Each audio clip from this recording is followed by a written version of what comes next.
할렐루야! 평안한 한 주 보내셨나요? 2021년 4월의 셋째 주일입니다. 오늘도 거룩한 주일을 맞아서 청년부 온라인 예배에 오신 여러분 모두를 예수님의 이름으로 환영하고 축복합니다. 코로나 방역으로 인해서 우리가 함께 모여서 예배드릴 수 없는 상황이지만 오늘도 각 처소에 임하신 성령을 통해서 한 마음으로 한 영으로 예배드리는 우리 모두가 되기를 간절히 소원합니다. 오늘 함께 보실 본문은 출애굽기 5장 1절에서 21절까지인데요. 저는 오늘 이 본문을 가지고 당신이 있어야 할 곳은 어디인가요? 라는 제목으로 말씀의 은혜를 나누려고 합니다. 먼저 본문을 천천히 읽으신 후에 말씀으로 들어가도록 할게요. 그 후에 모세와 아론이 바로에게 가서 이르되 이스라엘의 하나님 야훼께서 이렇게 말씀하시기를 내 백성을 보내라. 그러면 그들이 광야에서 내 앞에 절기를 지킬 것이니라 하셨나이다. 바로가 이르되 야훼가 누구이기에 내가 그의 목소리를 듣고 이스라엘을 보내겠느냐? 나는 야훼를 알지 못하니 이스라엘을 보내지 아니하리라. 그들이 이르되 히브리인의 하나님이 우리에게 나타나셨은즉 우리가 광야로 사흘길쯤 가서 우리 하나님 야훼께 제사를 드리려 하오니 가도록 허락하소서. 야훼께서 전염병이나 칼로 우리를 치실까 두려워하나이다. 애굽 왕이 그들에게 이르되 모세와 아론아 너희가 어찌하여 백성의 노역을 쉬게 하려느냐? 가서 너희의 노역이나 하라. 바로가 또 이르되 이제 이 땅의 백성이 많아졌거늘 너희가 그들로 노역을 쉬게 하는도다 하고 바로가 그 날에 백성의 감독들과 기록원들에게 명령하여 이르되 너희는 백성에게 다시는 벽돌에 쓸 집을 전과 같이 주지 말고 그들이 가서 스스로 집을 줍게 하라. 또 그들이 전에 만든 벽돌 수요대로 그들에게 만들게 하고 감하지 말라.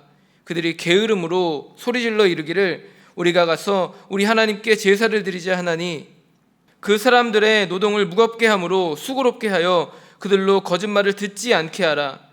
백성의 감독들과 기록원들이 나가서 백성에게 말하여 이르되 바로가 이렇게 말하기를 내가 너희에게 집을 주지 아니하리니 너희는 집을 찾을 곳으로 가서 주우라.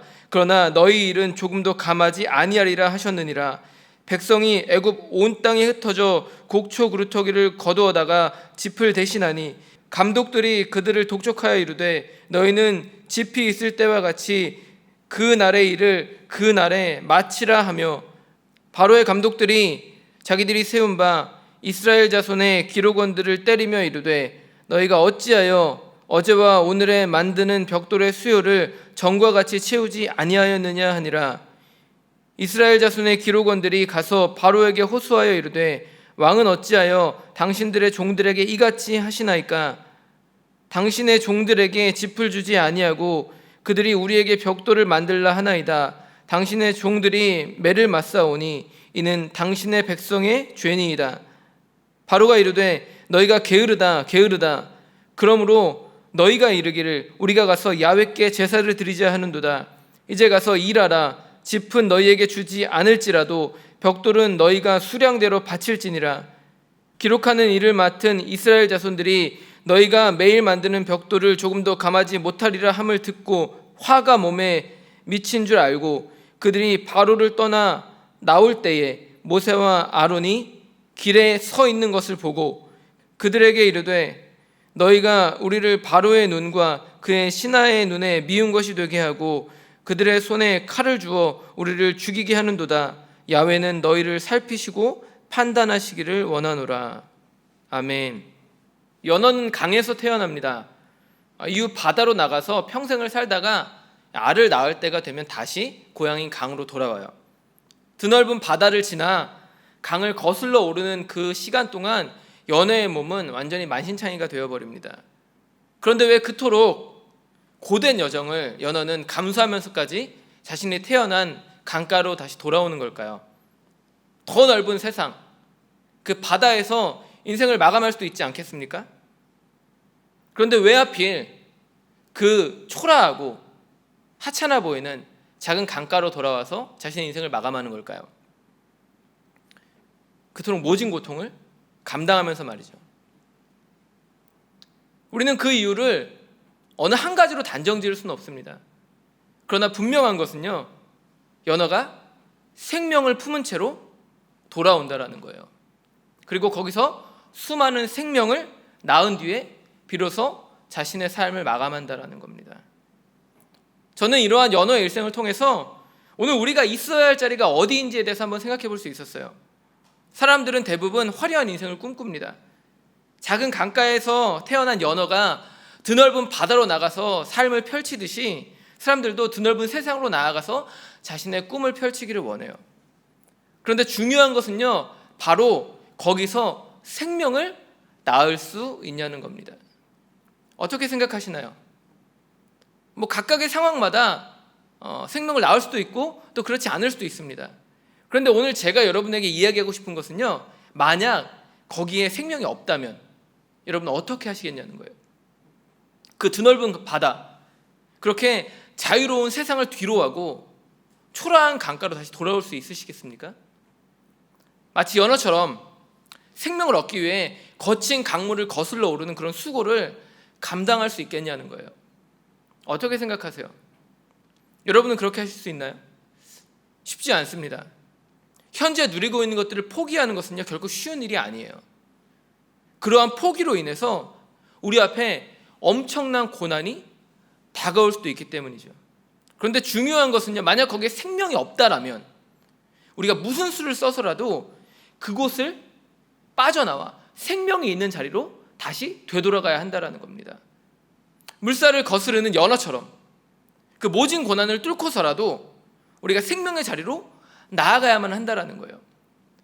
오늘 본문에 나오는 아론과 모세, 그리고 그들 반대편에 섰던 이스라엘 백성들을 한번 살펴보세요. 우리는 그걸 통해 생명이 있는 자리를 선택하는 것이 얼마나 중요한 일인지를 다시 한번 생각해 볼 수 있습니다. 우리가 잘 아는 것처럼 모세의 인생은 처음에 절망이라는 단어로 시작됩니다. 애굽의 박해로 인해서 그의 어머니가 3개월 된 모세를 나일 강가에 띄워서 보내죠. 그러나 놀랍게도 모세는 애굽의 공주에게 건져져서 40년 동안 애굽의 왕제로서 화려한 인생을 살아갑니다. 마치 드넓은 바다로 나아간 연어처럼 애굽이라는 드넓은 세상에서 40년 동안 자신의 인생을 펼치는 거예요. 주인공과 같은 삶을 살았다라는 거죠. 그러나 결국 그 40년은 어떻게 마감됩니까? 살인으로 마감되죠. 그리고 그 다음 40년 동안 모세는 결국 도망자의 삶을 광야에서 살아가게 됩니다. 그러나 그 죽음의 자리에 있던 그 모세에게 하나님이 찾아오시는 거예요. 그리고 하나님을 만난 뒤 모세의 인생이 변화되기 시작합니다. 타지 않는 떨기나무에서 하나님의 임재를 경험한 이후에 결국 그는 생명의 자리를 찾아 나가는, 또 수많은 사람들을 생명의 자리로 인도하는 위대한 사명을 받고 위대한 여정을 이어가기 시작해요. 오늘 함께 읽으신 본문이 바로 그 시작점입니다. 80의 나이에 하나님을 만난 모세가 그의 형 아론과 함께 바로를 찾아가죠. 그리고 거기서 그들은 내 백성을 내보내라 라고 선포하시는 그 하나님의 그 말씀을 바로에게 전합니다. 하나님은 이스라엘을 이집트의 노예가 아닌 하나님을 예배하는 백성으로 세우기 원하셨어요. 주님은 모세와 아론을 통해서 그 하나님의 뜻을 바로에게 선포하십니다. 그러나 바로는 그것에 대해 이렇게 반응하고 있어요. 바로가 이르되 야훼가 누구이기에 내가 그의 목소리를 듣고 이스라엘을 보내겠느냐. 나는 야훼를 알지 못하니 이스라엘을 보내지 아니하리라. 여러분, 당시에 바로가 정말로 하나님을 몰랐을까요? 아마 그렇지 않았을 거예요. 이집트의 파라오가 자신이 거느리고 있는 그 수많은 노예들이 섬기는 신을 몰랐을 리가 없습니다. 그런데 도대체 왜 그는 이런 식으로 모세와 아론의 말에 반응한 것일까요? 그것은 그가 하나님의 뜻을 무시했기 때문입니다. 바로는요, 하나님에 대해 무지하지 않았어요. 단지 하나님의 뜻을 무시하고 싶었을 뿐이었습니다. 그렇다면 그가 이렇게 행동한 이유는 무엇입니까? 그것은 바로 이 바로가 지극히 자신의 이익만을 추구하는 그러한 사람이었기 때문입니다. 모세와 아론의 말을 들은 뒤에 바로가 취한 태도를 한번 살펴보세요. 오늘 4절을 보시면 바로는 그 모세와 아론이 했던 말을 전혀 다른 방식으로 받아들이고 있습니다. 본문을 통해 그는 너희는 어찌하여 백성이 일을 하지 못하게 하느냐라고 말해요.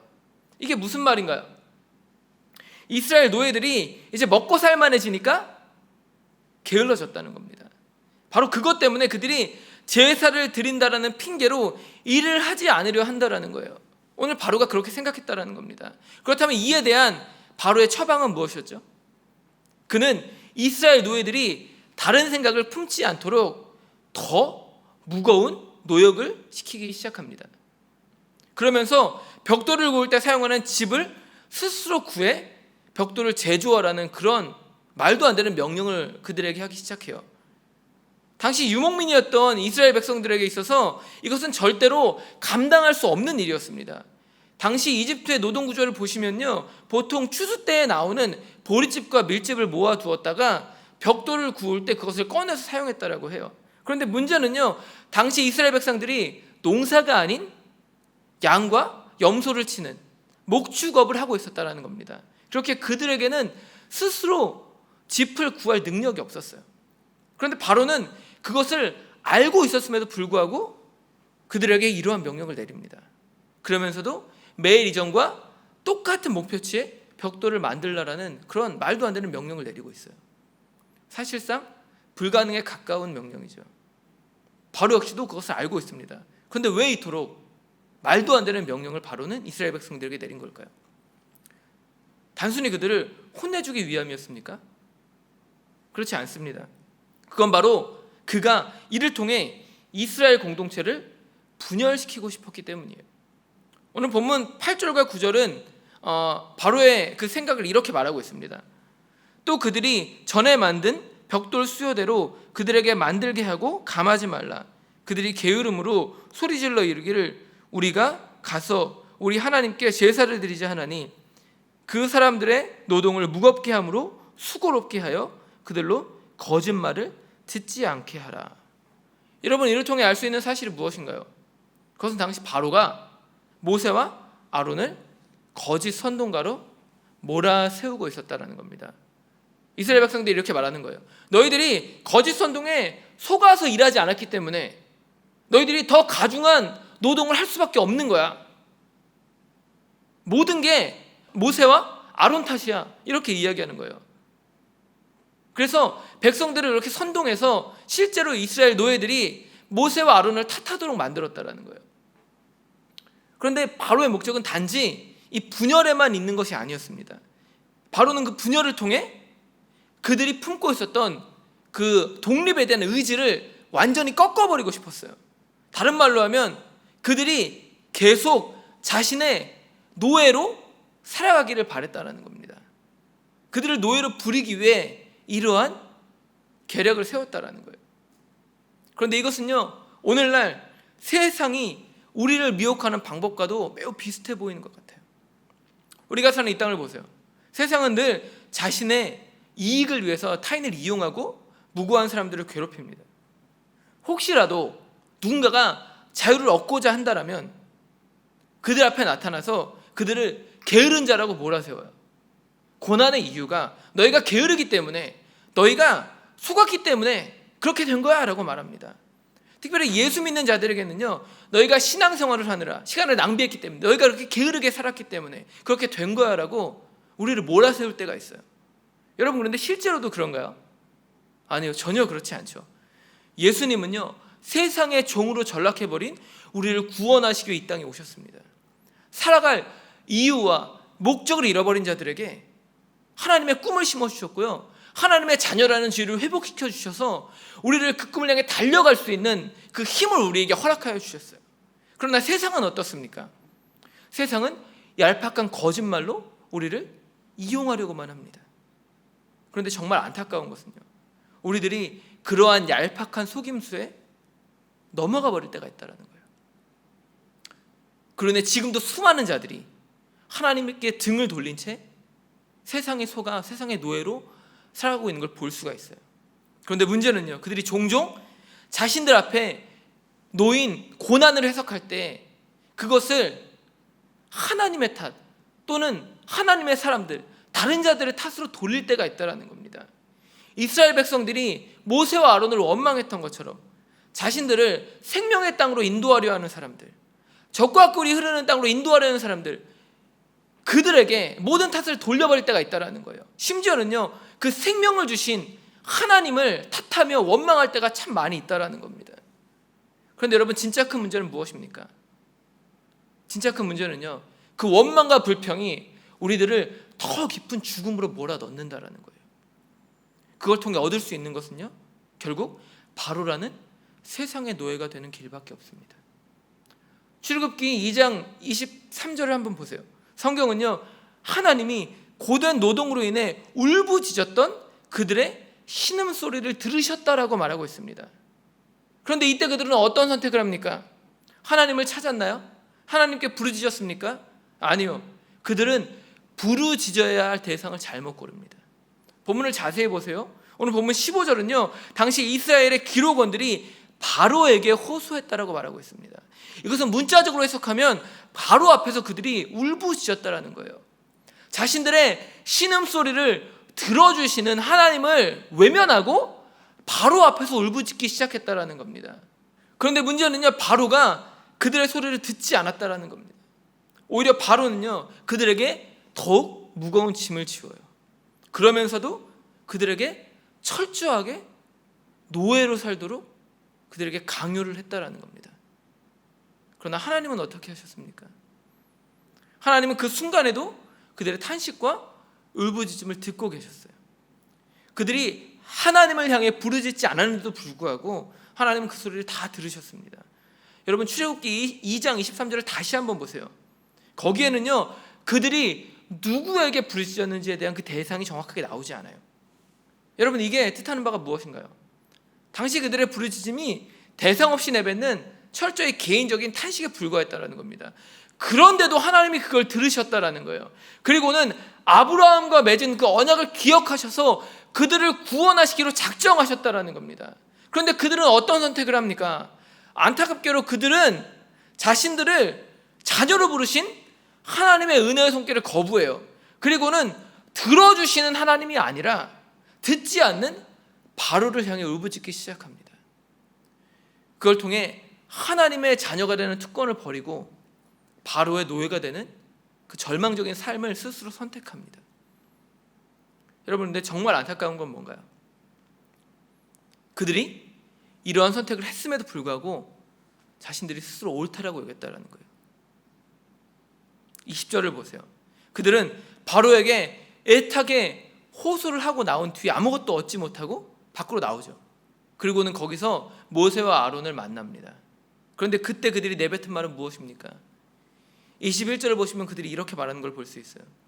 그들에게 이르되 너희가 우리를 바로의 눈과 그의 신하의 눈에 미운 것이 되게 하고 그들의 손에 칼을 주어 우리를 죽이게 하는도다.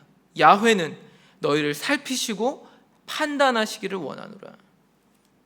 여러분, 당시 그들을 고된 노예기제로 이끌어간 사람은 바로였습니다. 바로는 그들의 울부짖음을 듣지 않았어요. 아무런 응답을 하지 않습니다. 아니, 오히려 이전보다 더 무거운 짐을 그들에게 지웠어요. 여러분, 보통 이러면 어떻게 반응하는 게 맞을까요? 바로의 폭정에 저항하는 게 맞지 않을까요? 그런데 그들은 어떤 선택을 합니까?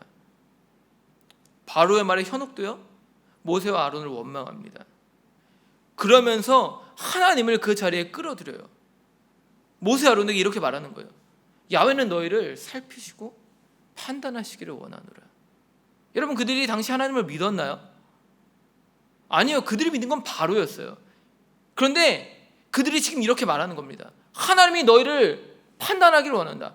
하나님과 너희와 나 사이에 누가 옳은지를 판단하기 원한다. 이렇게 말하는 거예요. 여러분, 어떻게 이런 말을 할 수 있습니까? 어떻게 하나님께 모세와 아론을 판단해달라고 말할 수 있나요? 모세와 아론이 정말 거짓말쟁이인가요? 아니죠. 진짜 거짓말쟁이는 바로 아닙니까? 그런데 어떻게 이렇게 말할 수 있어요? 전혀 이해가 되지 않는 행동입니다. 여러분, 바로는 그들에게 전혀 생명을 주지 않았어요. 바로를 의지하면 의지할수록 그들은 더 깊은 절망을 경험할 수밖에 없었습니다. 그런데 정말 안타까운 것은요, 그들이 끝내 그걸 깨닫지 못했다는 겁니다. 자신들이 옳다라고 여겼어요. 그리고 끝내 하나님의 자녀가 되는 길을 선택하지 않고 바로의 노예가 되는 삶을 선택해버립니다. 그런데 종종 우리도 이러한 선택을 할 때가 있다는 거예요. 사람들은 종종 예수 믿는 우리들에게 이렇게 말합니다. 힘들고 바쁘고 어려운데 예배 드릴 시간이 어디 있니? 살기도 바쁜데 봉사 그거 꼭 해야 돼? 여러분, 눈앞에 놓인 상황만 놓고 보면은 그들의 말이 일리가 있게 들려요. 그러나 조금만 생각해 본다면 이것이 얼마나 어리석은 말인지를 우리는 분명히 깨달을 수 있습니다. 왜 그렇습니까? 그것은 바로로 대변되는 세상의 목적과 하나님의 목적이 전혀 다르기 때문이에요. 예레미야 29장 11절은요, 우리를 향한 하나님의 뜻을 이렇게 선포하고 있습니다. 야훼의 말씀이니라. 너희를 향한 나의 생각을 내가 아나니 평안이요 재앙이 아니니라. 너희에게 미래와 희망을 주는 것이니라. 아멘. 여러분, 하나님의 뜻은요 언제나 살리는 거였어요. 이스라엘을 노예에서 해방시켜서 적과 꿀이 흐르는 땅으로, 그들을 가나안 땅으로 인도하려고 하셨던 것처럼 하나님은요 우리를 생명과 평안 그리고 희망이 가득한 미래로 인도하시기 원하신다라는 거예요. 그러나 세상은 어떤가요? 사단이 우리를 향해 품은 목적은 무엇입니까? 예수님은요 요한복음 8장 44절을 통해 사단의 속성을 이렇게 말씀하십니다. 그는 처음부터 살인한 자요 진리가 그 속에 없으므로 진리에 서지 못하고 거짓을 말할 때마다 제 것으로 말하나니 이는 그가 거짓말쟁이요 거짓의 아비가 되었음이니라. 여러분, 사단의 뜻은 언제나 죽이는 것이었습니다. 그는 교묘한 말속임으로 아담과 하와를 죽입니다. 사단으로 대변되는 바로 역시 마찬가지예요. 그는 자신의 이익을 위해 거짓을 동원해 이스라엘을 노예 삼아버려요. 죽이려 한 거죠. 그러나 우리 예수님은 어떻습니까? 예수님은요 사단의 노예로 전락해버린 우리를 구원하시기 위해 자신을 죽이십니다. 십자가에 달려 죽으세요. 사도 바울은 그 예수님을 통해 우리가 얻은 것이 무엇인지 이렇게 설명하고 있습니다. 너희는 다시 무서워하는 종의 영을 받지 아니하고 양자의 영을 받았으므로 우리가 아빠 아버지라고 부르짖느니라.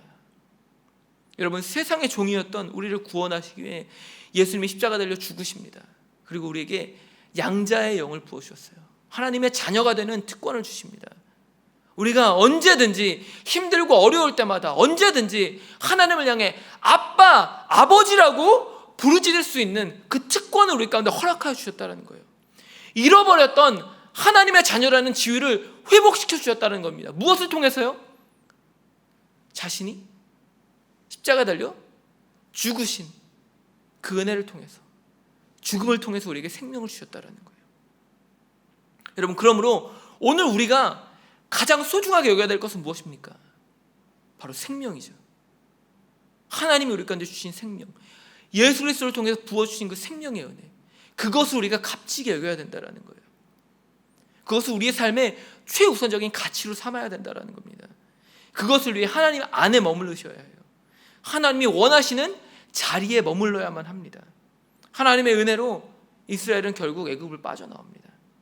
그러나 그 1세대는요 바로가 심어준 노예 근성을 버리지 못해서 결국 광야에서 안타깝게 그들의 인생을 마감해버려요. 여러분, 저는 우리들의 인생이 이렇게 끝나지 않기를 바랍니다. 애굽도 아니고 가나안도 아닌 애매한 회색지대에 머물러서 그 광야에서, 초라한 그 광야에서 우리의 인생을 마감하지 않게 되기를 바라요. 여러분, 그것을 위해서는 우리가 생명을 붙잡아야만 합니다. 생명을 주시는 예수 그리스도 안에 거하셔야만 해요. 그러므로 오늘 우리 앞에 놓인 이 고난의 현실에 굴복하지 않게 되기를 바랍니다. 그것에 굴복해 세상의 노예로 전락하지 않기를 바라요. 힘들고 어렵더라도 여러분 예수님을 붙잡으세요. 그분이 주시는 생명을 붙잡고 여러분 생명의 자리로 나아가시기 바랍니다. 거기서 하나님을 찬양하고 예배하며 생명을 만들어내는 삶을 살아내시기 바라요. 그것을 통해 하나님의 때, 하나님이 주시는 회복의 역사, 그것들을 경험하는, 생명을 얻되 더욱 풍성히 얻는 그 놀라운 은혜를 경험하게 되는 그 한 주간을 살아가시기를 예수님의 이름으로 간절히 축복합니다. 함께 기도하겠습니다. 하나님, 오늘도 귀하고 복된 청년 예배를 통하여서 하나님의 말씀을 듣게 해주시고 함께 그 은혜를 나누게 하심에 감사드립니다. 하나님, 세상을 살아가다 보면 하나님을 쫓는 삶이 버겁게 느껴지고 힘들고 어렵게 느껴질 때가 있습니다. 그 순간 세상의 소리를 듣게 되면 우리가 걸어왔던 길들이 잘못된 길은 아니었는지 의심하게 되고 회의감이 들 때가 있습니다. 하나님, 그러나 그때에 우리가 추구하는 것이 무엇인지를 다시 한번 생각해 보기를 바랍니다. 하나님, 메시지에 집중하는 삶을 살지 않게 해주시고 메신저에 집중하는 삶을 살게 해주시옵소서. 우리에게 거짓을 속삭이는 자가 바로라면 하나님, 우리가 그것을 분별하여 다시 한번 하나님의 뜻을 향해 나아갈 수 있는 우리의 메신저 되시는, 진짜 메신저 되시는 하나님을 바라볼 수 있는 그런 믿음을 갖게 하여 주시옵소서. 하나님의 말씀은 언제나 진리입니다. 하나님의 뜻은 언제나 완전하십니다. 하나님, 그것을 믿음으로 우리의 삶이 힘들고 어려우니 고난의 때에 하나님의 말씀을 의지하여 생명을 향해 달려갈 수 있는 그러한 삶을 살아낼 수 있도록 우리를 붙잡으시고 인도하여 주시옵소서.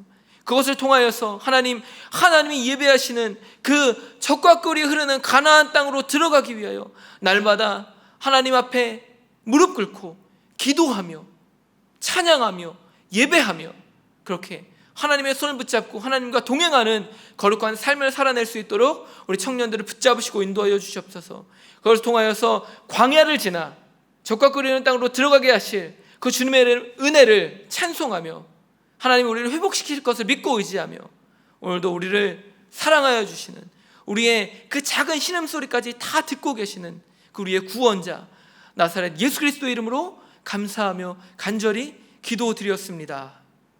아멘.